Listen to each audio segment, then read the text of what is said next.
Дорогие друзья, период не самый простой, период сложный. В оперативном штабе подчеркивают, эпидситуация в республике, как и по всей стране, остается сложной. Нерабочие дни с 30 октября по 7 ноября – мера вынужденная. Однако это не локдаун, как весной прошлого года, но и не повод для встреч с друзьями и путешествий, подчеркивает Лейла Фазлиева.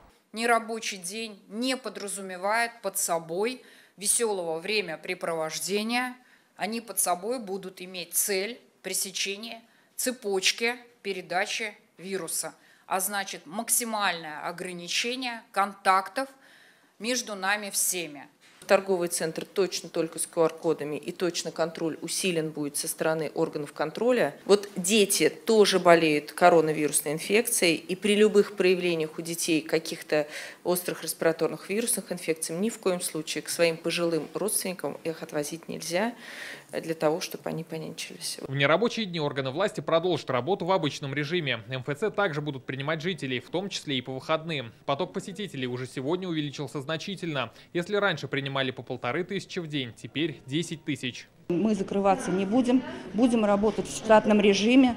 Значит, то есть людям не о чем беспокоиться и в праздничные дни, и в будние дни. В МФЦ отметили, 4, 6 и 7 ноября многофункциональные центры будут оказывать только самую востребованную на сегодня услугу – подтверждение учетной записи на госуслугах. 5 ноября можно будет получить весь спектр услуг. Новости ходят, то, что хотят объявить локдаун, поэтому быстрее пришла получить услугу.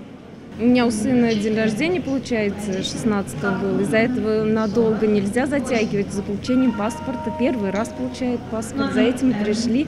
Очереди, я смотрю, не так уж и большие. Как отметили в оперштабе, за последние 10 дней темпы вакцинации в Татарстане выросли почти в 10 раз. Так, за последние сутки прививку от коронавируса получили больше 28 тысяч человек. Сегодня республика занимает второе место в стране по числу привитых двумя компонентами. Вместе с тем в республике за неделю на треть выросло количество больных старше 65 лет. То есть каждый четвертый – это пожилой житель нашей республики. И здесь, с учетом того, что вакцинация их идет недостаточными темпами, это, конечно, предоставляет особые риски.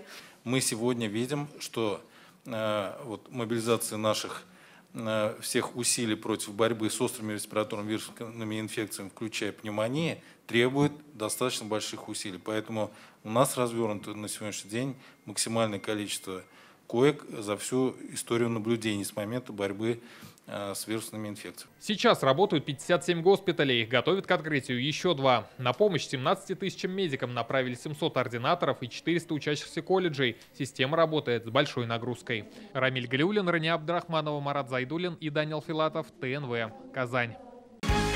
Закажи рекламу на ТНВ. Телефон в Казани 5 705 100.